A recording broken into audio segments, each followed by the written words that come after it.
বিশ্বজুড়ে ভয়াবহ রূপ নিয়েছে করোনা ভাইরাসের সংক্রমণ। কোভিড-19-এ কমছেই না মৃতের সংখ্যা। বাংলাদেশেও এর ভয়াল থাবা থেকে বাদ যায়নি। আজ রেকর্ড সংখ্যক 24 ঘন্টায় রেকর্ড সংখ্যক মৃত্যুর খবর আমাদেরকে শুনতে হয়েছে স্বাস্থ্য অধিদপ্তরের কাছ থেকে। সংক্রমণের চতুর্থ ধাপে চলছে কমিউনিটি ট্রান্সমিশন। করোনার সব খবর, আপডেট এবং পরামর্শ নিয়ে আমাদের এই আয়োজন corona update, presented by mister Hygiene. সাথে আছে সৌমিত্র শুভ্র। করোনায় একদিনের সর্বোচ্চ মৃত্যুর রেকর্ড হলো দেশে, বলছিলাম। গেল 24 ঘন্টায় 64 জনের প্রাণ কেড়ে নিয়েছে কোভিড-19। নতুন সংক্রমিত হয়েছেন 3682 জন। নিয়মিত ব্রিফিংয়ে মহামারীর এই কঠিন সময়ে গর্ভবতী নারীদের প্রতি সর্বোচ্চ যত্নশীল হওয়ার তাগিদ দিয়েছে স্বাস্থ্য অধিদপ্তর। করোনা ভাইরাস সংক্রমণের 115তম দিনে মৃত্যুর রেকর্ড। 19 মার্চ প্রথম মৃত্যু হয় কোভিড-19-এ। এরপর দিনে দিনে বাড়ে মৃত্যুর সংখ্যা। জুনের 10 তারিখে হাজার ছাড়ায় মৃত্যু। গত 24 ঘন্টায় রেকর্ড 64 জনের মৃত্যুতে সর্বমোট মৃত্যুর সংখ্যা এখন 1847 জন। স্বাস্থ্য অধিদপ্তরের নিয়মিত অনলাইন ব্রিফিংয়ে জানানো হয়, গত 24 ঘন্টায় 18,425টি নমুনা পরীক্ষা করা হয়েছে। শনাক্ত হয়েছে 3682 জন। 24 ঘন্টায় শনাক্তের হার 19.98% এবং এ পর্যন্ত শনাক্ত হয়েছে 1,45,483 জন। 24 ঘন্টায় মৃত্যুবরণ করেছেন 64 জন এবং এ পর্যন্ত 1847 জন। ব্রিফিংয়ে আরও জানানো হয়, শনাক্তের তুলনায় মৃত্যুর হার 1.26%। সুস্থ হয়েছেন আরও 1844 জন, যা শনাক্ত বিবেচনায় সুস্থতার হার প্রায় 41%। গর্ভকালীন 5টি বিপদচিহ্ন জেনে রাখুন। মহামারীর এই সময়ে গর্ভবতী নারীদের জন্য সর্বোচ্চ সুরক্ষা ব্যবস্থা নেওয়ার আহ্বান জানানো হয় ব্রিফিংয়ে। যথারীতি দেয়া হয় স্বাস্থ্যবিধি মেনে চলার তাগিদ। পরিবারের সদস্যবৃন্দ গর্ভবতী মায়েদের বিশেষ যত্ন নেবেন। নিয়মিত পুষ্টিকর খাদ্য যেমন টাটকা ফল, শাকসবজি, আমিষ সমৃদ্ধ খাবার। শাহাদাত হোসেন, যমুনা নিউজ, ঢাকা। ঢাকা মেডিকেলের চিকিৎসক নার্সদের থাকা খাওয়া বাবদ 20 কোটি টাকা বিল নিয়ে বড় ধরনের প্রশ্ন উঠেছে। চিকিৎসকদের সংগঠন বিএমএও এটির তদন্ত দাবি করছে। এখন স্বাস্থ্য অধিদপ্তরও বলছে তারাও খতিয়ে দেখবে বিষয়টি। বিল নিয়ে প্রশ্ন ওঠায় এখন স্বাস্থ্যকর্মীদের আর হোটেলে না রাখার কথা ভাবছে তারা। পরিবারের সুরক্ষা নিশ্চিতে করোনা সেবাদানকারীদের হোটেলে রাখার ব্যবস্থা করে স্বাস্থ্য অধিদপ্তর। Lakeshore, Dhaka regency, golden tulip সহ 30টি নামী হোটেলে রাখা হয় ঢাকা মেডিকেল ও রেলওয়ে মেডিকেলের সদস্যদের। 23 জুনের একটি বিল বিশ্লেষণে দেখা যায়, ডিএমসির সদস্যদের থাকার বিল 12 কোটি 80 লাখ টাকা, খাওয়া 5 কোটি 50 লাখ, পরিবহনে খরচ 1 কোটি 70 লাখ টাকা, মোট 20 কোটি। আর রেলওয়ে হাসপাতালের সদস্যদের থাকা, খাওয়া ও পরিবহন বিল 1 কোটি টাকা। স্থানীয় স্বাস্থ্য সেবা কর্মী যারা আছে তাদের সবাইকে করা হয়েছিল বিভিন্ন লেভেলে, বিভিন্ন ক্যাটাগরি। তাদের জন্য একটা ছিল, নার্সদের জন্য একটা ছিল, অন্যান্য কর্মচারীদের জন্য একটা ছিল, বিভিন্ন লেভেলে ছিল। ডেডিকেটেড কোভিড হাসপাতালে যারা কাজ করেছিল তারা। জানা যায়, হোটেল ভেদে ভাড়া দেখানো হয়েছে 1000 থেকে 5000 টাকা। প্রশ্ন আছে কোভিড ইউনিটের সব কর্মীর হোটেলে অবস্থান করা নিয়েও। এ অবস্থায় 21 কোটি টাকা বিল আসাকে সন্দেহজনক বলছেন বিএমএ মহাসচিব। যে রুটি খাইলো, সে ভাড়া খাইলো, এখানে 20 কোটি থেকে আসে। কোনো পোলাও খাওয়াইলেও বিল কত হয়, এগুলো আসলে খতিয়ে দেখা দরকার। কেন ওই হোটেলে নিয়ে রাখলো, তার নির্দেশে ওই হোটেলে গেল। এত টাকা বিল আসা অস্বাভাবিক বলছেন খোদ প্রধানমন্ত্রী শেখ হাসিনাও। সংসদে তিনি তদন্তের কথাও জানিয়েছেন। বিষয়টি ভাবিয়ে তুলছে স্বাস্থ্য অধিদপ্তরকে। তারাও এখন বলছেন খতিয়ে দেখা হবে টাকার অঙ্ক। এমনকি হোটেলের বদলে থাকার জন্য সরকারি স্থাপনা ব্যবহারেরও চিন্তা করা হচ্ছে। এটা খুব এক্সপেন্সিভ হয়ে যাচ্ছে, মানে প্রচুর টাকা বাবদ চলে যাচ্ছে। আমরা এর পাশাপাশি চিন্তা করতেছি যে সরকারি দিকে যেগুলো রেস্ট হাউস আছে বা সরকারি প্রতিষ্ঠানের যেসব রেস্ট হাউস আছে সেগুলো আমরা ফুলি ইউটিলাইজ করতে পারি কিনা এটার জন্য, সেটা আমরা একটু এক্সপ্লোর করতেছি। এটা তো অবশ্যই দেখার অপেক্ষা রাখেন। মাননীয় প্রধানমন্ত্রী ব্যাপারে কিছু বলানো নাই, এটা তো জরুরি ব্যবস্থা হবে। কোনো ঠিকাদার নয়, ডাক্তার নার্সদের জন্য সরাসরি হোটেলে যোগাযোগ করেছিল ঢামেক ও স্বাস্থ্য অধিদপ্তর। রাসেল আহমেদ, যমুনা নিউজ, ঢাকা। রাজধানীর দ্বিতীয় এলাকা হিসেবে লকডাউন হচ্ছে ওয়ারী। আসছে 4 জুলাই শনিবার ভোর 6টা থেকে তা কার্যকরের ঘোষণা দিয়েছেন দক্ষিণের মেয়র ব্যারিস্টার শেখ ফজলে নূর তাপস। টানা 21 দিন ওয়ারীর 8টি রাস্তায় সংক্রমণ এড়াতে এই কার্যক্রম চলবে। লকডাউন চলাকালে নাগরিক সুবিধা নিশ্চিত করার আশ্বাস দিয়েছেন ব্যারিস্টার তাপস। বলেন, পর্যাপ্ত প্রস্তুতি ও জনসচেতনতার জন্যই 3 দিন হাতে রেখেই এই ঘোষণা বলে জানান তিনি।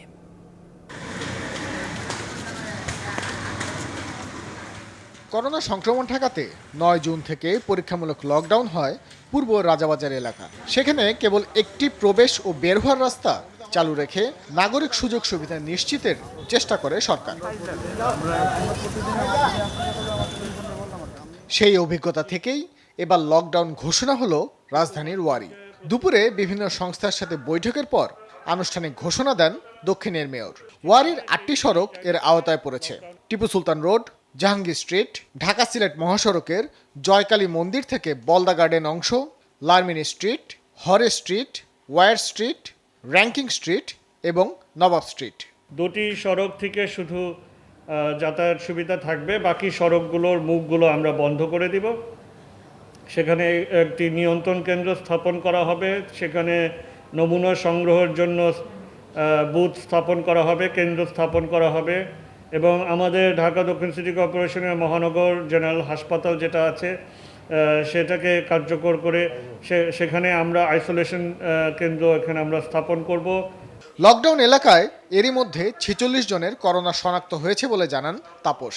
ওয়ারীর বাসিন্দাদের দৈনন্দিন প্রয়োজন মেটাতে সরকার কাজ করবে বলেও জানান তিনি। 46 জন এখন পর্যন্ত শনাক্ত আছে এবং আশঙ্কা করা হচ্ছে যে আরও অনেকে হয়তোবা সংক্রমিত হওয়ার আশঙ্কা আছে। এলাকাবাসীকে তুলে ধরা হবে যে তিনি স্বাস্থ্যসেবা চাইলে কোথায় পাবেন, নিয়ন্ত্রণ কেন্দ্রটা কোথায়, কোন রাস্তা দিয়ে উনি বের হতে পারবেন, কোন রাস্তা দিয়ে উনি যাতায়াত করতে পারবেন, মানে যারা এখানে অত্যাবশ্যকীয় যাতায়াতের ক্ষেত্রে তাদের, বাকিরা তো আসলে যাতায়াতের কোনো সুযোগ নেই, সবগুলো বন্ধ করে দেওয়া হবে। করোনা সংক্রমণ প্রতিরোধে স্বাস্থ্যবিধি মেনে চলতে আবারও জনগণকে অনুরোধ করেন দক্ষিণের মেয়র।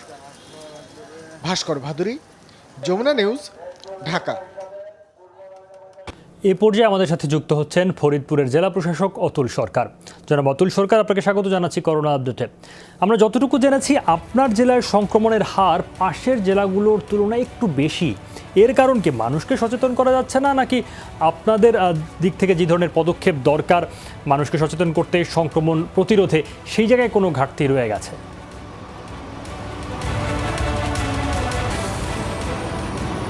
দেখুন, বিভাগীয় শহর হচ্ছে গ্রেটার ফরিদপুরের ফরিদপুর এবং ফরিদপুর অপেক্ষাকৃত কমার্শিয়াল হাব এর যে গ্রেটার ফরিদপুরের মধ্যে। এই কারণে এখানে মানুষের চলাচল, যাতায়াত এবং কমিউনিটি ট্রান্সমিশনটা বেশি। এটা একটি অন্যতম কারণ, যে কারণে ইতিমধ্যে প্রায় 2000-এর মতো পজিটিভ করোনার পেশেন্ট আইডেন্টিফাই হয়েছে এবং তার মধ্যে কিন্তু আবার একটি উল্লেখযোগ্য অংশ, প্রায় 4% মানুষ সুস্থ হয়ে স্বাভাবিক জীবনে ফিরে গিয়েছে। আর যে কথাটি বললেন যে প্রচারণার কাজটা কিন্তু আমরা একদম সেই আর্লি মার্চ থেকে শুরু করেছি এবং আপনি জেনে খুশি হবেন বা আপনারা সবাই জ্ঞাতার্থে বলি যে আমাদের প্রায় 15টি স্ট্রাইকিং ফোর্স প্রতিনিয়ত কাজ করে যাচ্ছে। তারা মানুষকে সচেতন করছে, বাজারঘাট যাচ্ছে, মানুষকে মাস্ক পরতে উৎসাহিত করছে এবং তারা যাতে সামাজিক দূরত্ব বজায় রাখে সেই বিষয়ে তারা নিরন্তর চেষ্টা করে যাচ্ছে এবং মানুষ অনেকটাই সচেতন। কিন্তু সারা দেশে নয়, কিছু কিছু মানুষকে এখনো আমরা অনেক সময় মাস্কবিহীন পাই বা সামাজিক দূরত্ব বজায় রাখতে অনীহা দেখতে পাই, কিন্তু আমাদের পক্ষ থেকে আমরা একদম নিরন্তর চেষ্টা করে যাচ্ছি। বলছেন প্রায় 2000 পজিটিভ আপনার জেলায়, কিন্তু এখন পর্যন্ত কোনো রেড জোনে লকডাউন করা হয়নি। এর কারণ কি? আপনারা মনে করছেন লকডাউনের মতো পরিস্থিতি এখনো হয়নি, অথবা সংক্রমণ যে বাড়ছে তাতে এর খুব একটা প্রভাব নেই, বা আপনারা যদি লকডাউন নাও করেন তাও পরিস্থিতি সামাল দিতে পারবেন বলে মনে করছেন অতুল সরকার?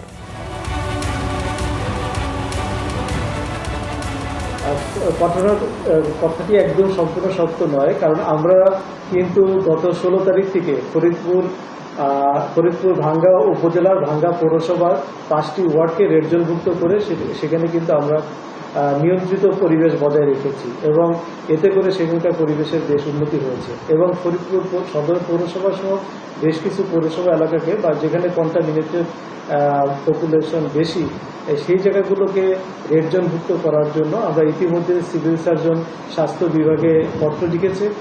সেখান থেকে আমরা অনুমতি পেলেই বাকিগুলোকে আমরা রেড জোনের আওতায় নিয়ে আসবো।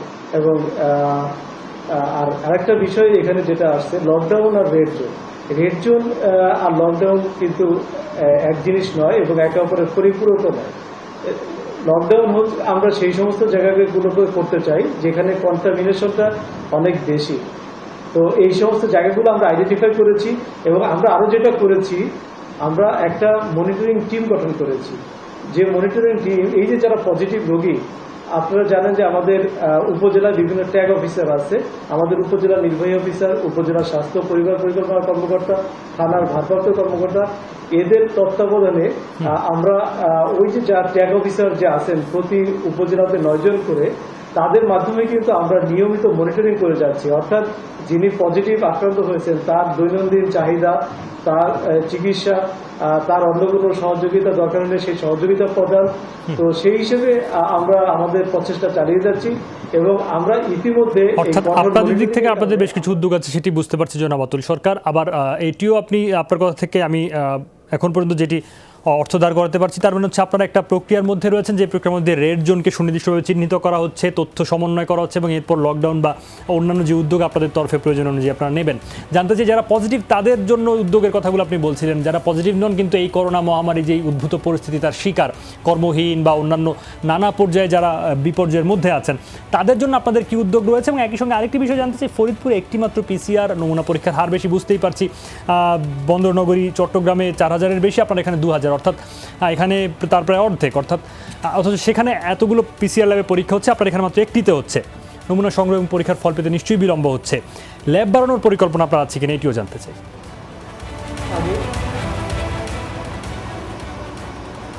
আমি প্রথমে পিসিআর ল্যাবের বিষয় বলি। আমাদের এখানে যে টিমটা কাজ করছে পিসিআর ল্যাবে, তারা কিন্তু প্রায় দিনে 4টা রাউন্ড শেষ করছে, যে কারণে আপনি দেখতে পাবেন কম্পারেটিভলি অন্য পিসিআর ল্যাবের তুলনায় আমাদের পিসিআর ল্যাবের পরীক্ষা দ্রুত হচ্ছে। এর একটা প্রমাণ পাওয়া যায় যে আমরা দেখেছি অনেক সময় ঢাকা বা বাইরের থেকে পর্যন্ত মানুষ এসে তারা এখানে টেস্ট করিয়ে চলে গিয়েছে।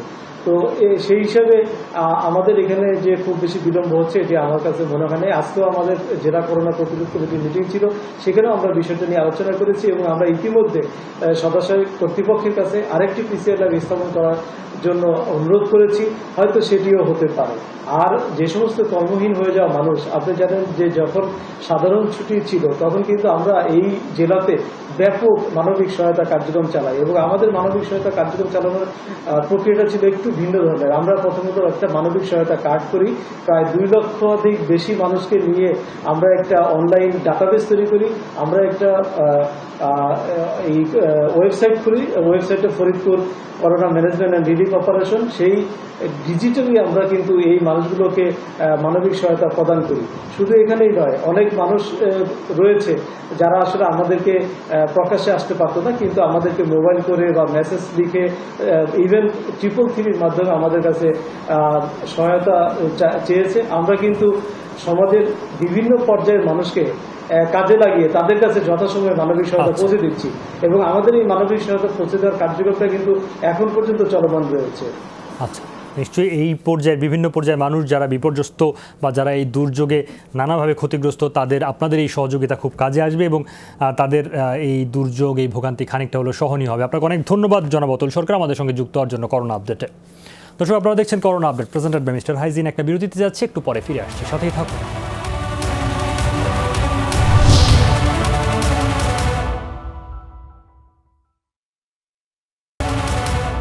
স্বাগত আরেকবার, আপনারা দেখছেন corona update presented by mister Hygiene. 24 ঘন্টায় আরও প্রায় 4000 প্রাণ কেড়ে নিল করোনা ভাইরাস। নতুন সংক্রমণ শনাক্ত হয়েছে 1,65,000। এ নিয়ে বিশ্বজুড়ে আক্রান্তের সংখ্যা 1,04,00,000 ছাড়ালো। মোট মৃত্যু 5,08,000-এর বেশি। সোমবার 3 শতাধিক মৃত্যুতে যুক্তরাষ্ট্রে প্রাণহানি 1,29,000 ছুঁই। মোট আক্রান্ত 27 লাখ মানুষ। মার্কিন ভূখণ্ডে এদিন সর্বোচ্চ সংক্রমণ রেকর্ড করেছে ক্যালিফোর্নিয়া, টেক্সাস। অন্যদিকে দিনের সর্বোচ্চ মৃত্যু হয়েছে ব্রাজিলে, মারা গেছেন 700-র বেশি মানুষ। দেশটিতে মোট মৃত্যু 58,500-এর মতো, আক্রান্ত 14 লাখ। এরপরেই এদিন মৃত্যুর তালিকায় শীর্ষে ছিল ভারত। 4 শতাধিক মৃত্যুতে মোট প্রাণহানি 17,000 ছুঁই। নতুন 17,000 সংক্রমণে মোট আক্রান্ত 6.25 লাখ। মেক্সিকোতে মৃতের সংখ্যা 27,000 ছাড়িয়েছে, সংক্রমিত 2,20,000-এর বেশি। করোনা মহামারীর ভয়াবহতম রূপ এখনও দেখেনি বিশ্ব। 5 লাখের বেশি মৃত্যুর পর আবারও এমন হুঁশিয়ারি বিশ্ব স্বাস্থ্য সংস্থার।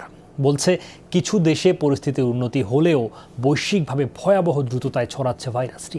সংক্রমণ বাড়তে থাকায় এরই মধ্যে লকডাউন আরোপ সহ নতুন করে বিধিনিষেধ দেওয়া হয়েছে যুক্তরাজ্য, যুক্তরাষ্ট্র, অস্ট্রেলিয়া ও ভারতে।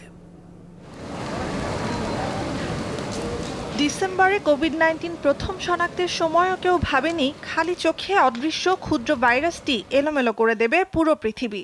এরপর 6 মাস ধরে অবিশ্বাস্য দ্রুততায় ছোঁয়াচে ভাইরাসটি ছড়ানোর মাত্রা বেড়েই চলেছে। নতুন সংক্রমণের কেন্দ্রস্থল যুক্তরাষ্ট্র, ব্রাজিল, ভারত। টানা লকডাউনে নিদারুণ অর্থকষ্টে পড়ে ভাইরাসের প্রকোপ ঊর্ধ্বমুখী থাকতেই এসব দেশের কাজে যোগ দিতে বাধ্য হচ্ছেন লাখ লাখ মানুষ। যদিও যুক্তরাষ্ট্রের অনেক রাজ্যে বিপর্যয় ঠেকাতে নতুন করে আরোপ হচ্ছে বিধিনিষেধ। ফ্লোরিডা, টেক্সাসের পর অর্থনীতি সচলের পরিকল্পনা স্থগিত করেছে ক্যালিফোর্নিয়া, অ্যারিজোনা। অনেক এলাকায় আশঙ্কাজনক হারে করোনা রোগীর সংখ্যা বাড়তে থাকায় প্রাথমিকভাবে বার বন্ধ করা হচ্ছে। ভাইরাসের বিস্তার ঠেকাতে জরুরি কাজ ছাড়া বাইরে বের না হওয়া, শারীরিক ও সামাজিক দূরত্ব মেনে চলা, মাস্ক পরার নিয়মাবলী মেনে চলার ক্ষেত্রে জনসাধারণের প্রতি দায়িত্বশীল আচরণের আহ্বান জানাচ্ছি। যুক্তরাজ্য সহ ইউরোপের সব দেশে মহামারী পরিস্থিতির উন্নতি হলেও সংক্রমণ হঠাৎ বাড়ায় নতুন করে লকডাউন আরোপ করা হচ্ছে ইংল্যান্ডের লিস্টার শহরে। লিস্টারে স্থানীয় পর্যায়ে সংক্রমণ বাড়লেও ভাইরাসটি মারাত্মক ছোঁয়াচে বলে পুরো দেশের জন্যই তা বিপজ্জনক। নতুন সংক্রমণের হার স্বল্প হলেও আমাদের বিপদ কাটেনি, তাই লকডাউন শিথিল হতে থাকায় খুব সতর্কভাবে এক একটি পদক্ষেপ নিতে হচ্ছে।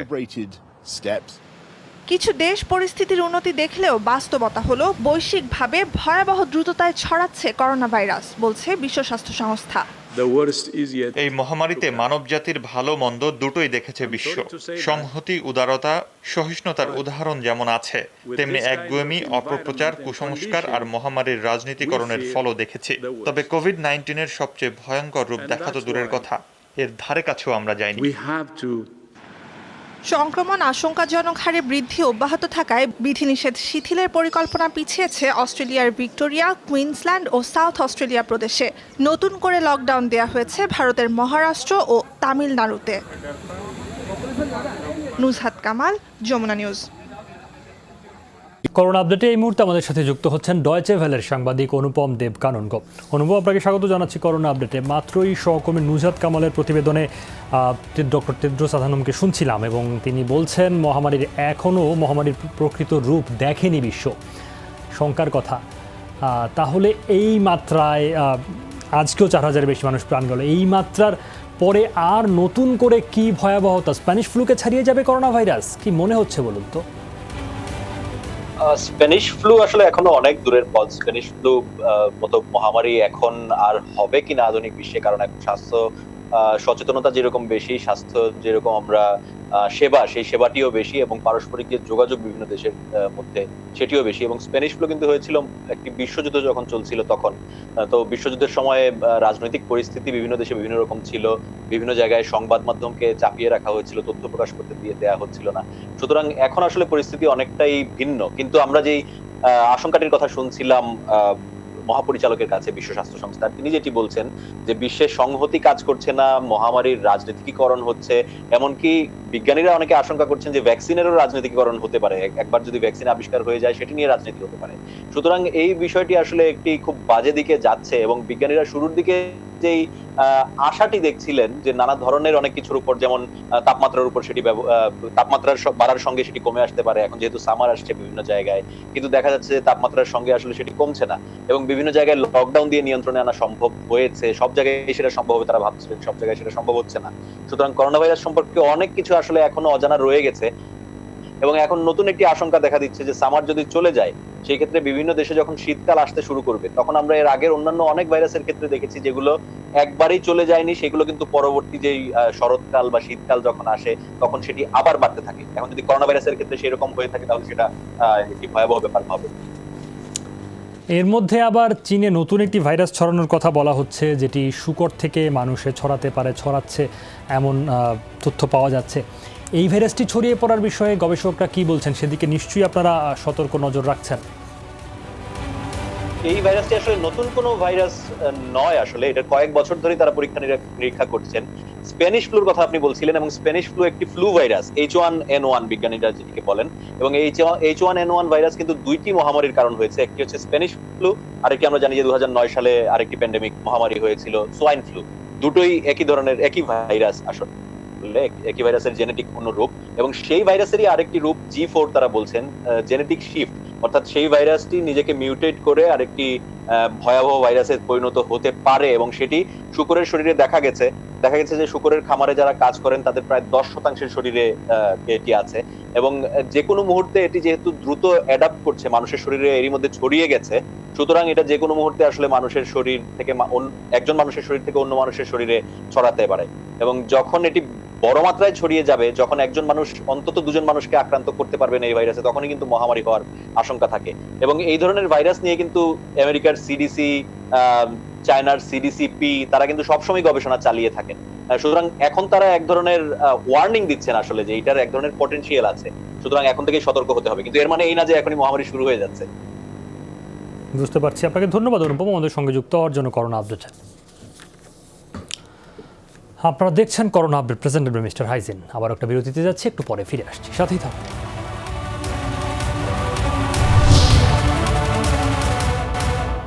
স্বাগত আরেকবার, দেখছেন corona update presented by mister hygiene.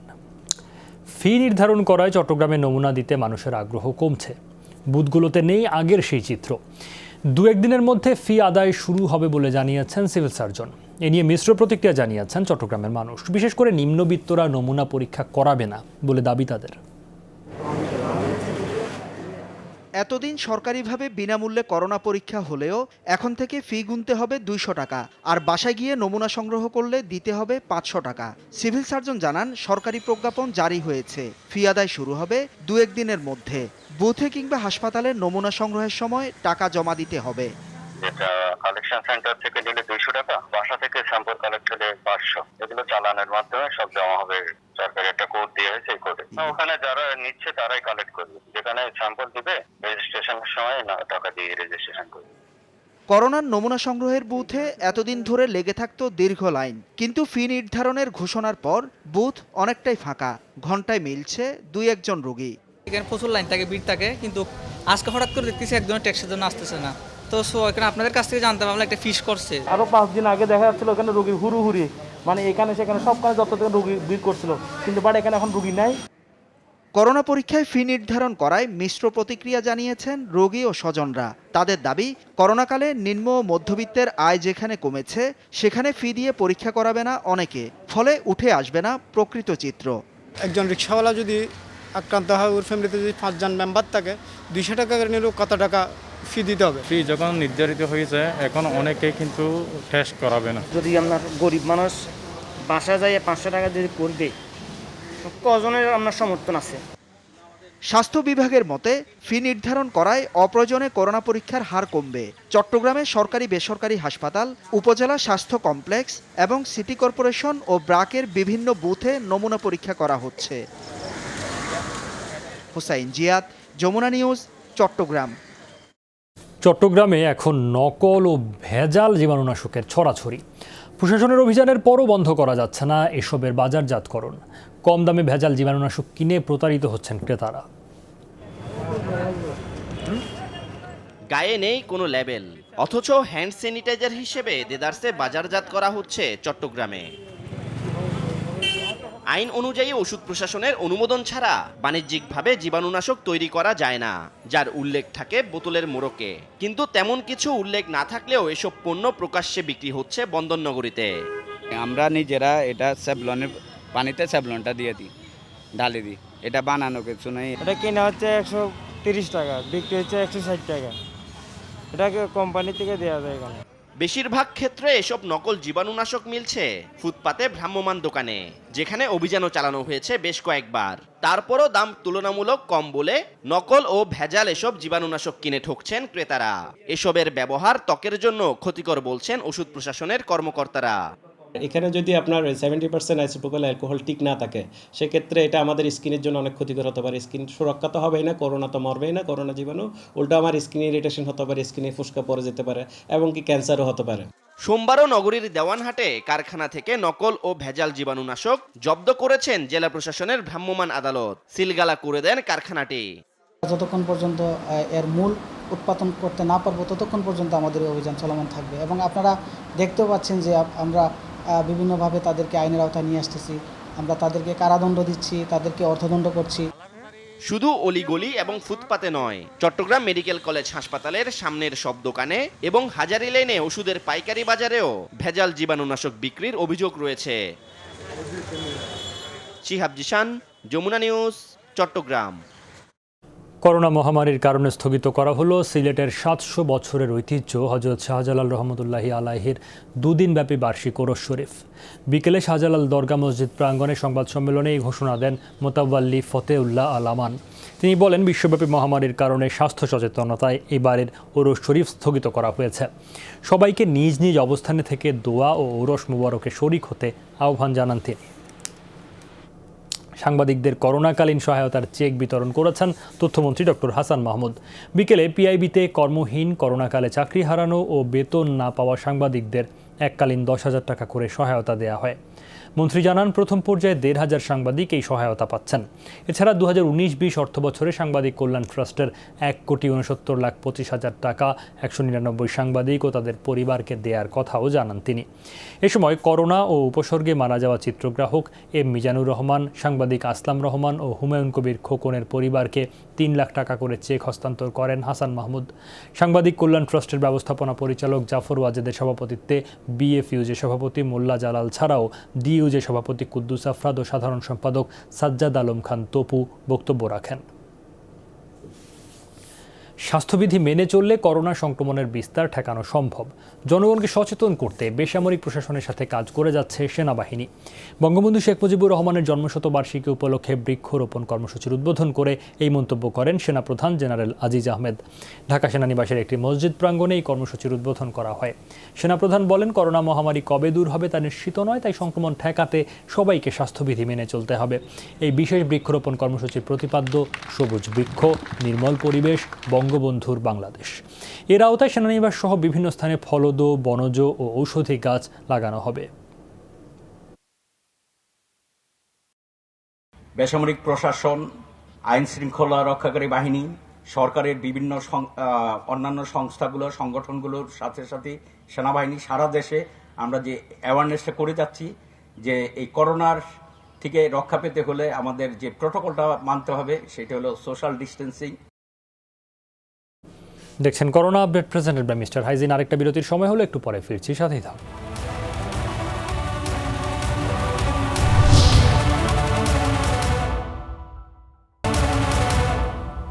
স্বাগত আরেকবার, আপনারা দেখছেন corona update presented by mister hygiene. করোনাকালীন বন্ধের মধ্যে শিশু শ্রেণীতে ভর্তি পরীক্ষা নিয়ে সমালোচনার মুখে পড়েছে রাজধানীর সাউথ পয়েন্ট স্কুল। সমালোচনা হচ্ছে শিশুদের নিয়ে পরীক্ষা কেন্দ্রে আসা অভিভাবকদেরও। স্কুল কর্তৃপক্ষের দাবি, স্বাস্থ্য সুরক্ষা মেনেই পরীক্ষা নেওয়া হয়েছে। আর অফলাইনের পাশাপাশি অনলাইনেও চলছে জুলাই সেমেস্টারে ইংলিশ মিডিয়ামের ভর্তি কার্যক্রম। এই ঘটনায় সাউথ পয়েন্ট স্কুলকে শোকজ করেছে ঢাকা শিক্ষা বোর্ড। ২৭ জুন ইংলিশ মিডিয়ামের শিশু শ্রেণীর শিক্ষার্থীদের ভর্তি পরীক্ষা নেয় রাজধানীর মালিবাগের সাউথ পয়েন্ট স্কুল। যদিও সরকারি নির্দেশনায় করোনা সংকটে ৬ আগস্ট পর্যন্ত শিক্ষালয় বন্ধ রাখতে হবে। স্কুলটির সামনে গিয়ে দেখা যায় ইংলিশ মিডিয়ামের বিভিন্ন শ্রেণীতে ভর্তি করাতে সন্তানসহ এসেছেন অভিভাবকরা। তারা বলছেন স্বেচ্ছায় এসেছেন তারা। আমি আজকে ভর্তি করাবো, তো ওদের অনলাইনে ক্লাস নিবে, তো আমরা এসেছি রিঅ্যাডমিশনের জন্য, নতুন সেশনের জন্য ভর্তি নিচ্ছে আর কি। স্কুল কর্তৃপক্ষের বক্তব্য, জুলাই থেকে শিক্ষার্থীদের সেশন শুরু হবে। যে সকল শিক্ষার্থী অনলাইনে পরীক্ষা দিতে চায়নি তাদের ২০ জনের মতো পরীক্ষা নেওয়া হয়েছে ক্যাম্পাসে।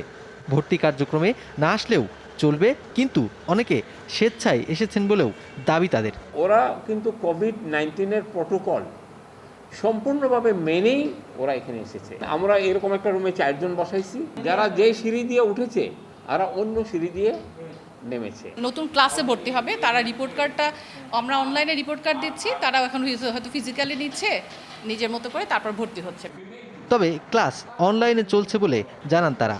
এদিকে বন্ধের মধ্যে ভর্তি পরীক্ষা নেওয়ার কারণে প্রতিষ্ঠানটিকে শোকজ করেছে ঢাকা শিক্ষা বোর্ড। তাদের তো আমরা শোকজ করছি।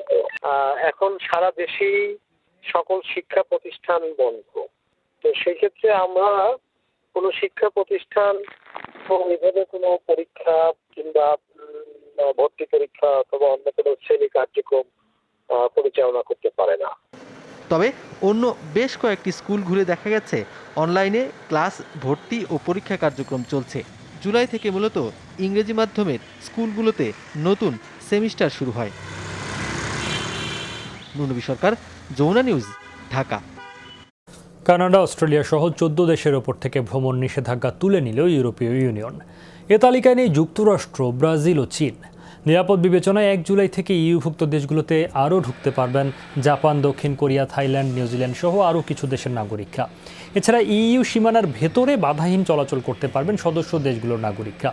ব্রেক্সিট নীতিমালায় ব্রিটিশ নাগরিকদের ক্ষেত্রে ইইউভুক্ত দেশগুলোতে চলাচলে থাকবে পৃথক ব্যবস্থা। এই ছিল corona update presented by mister hygiene. তখন সাথে থাকার জন্য সবাইকে ধন্যবাদ।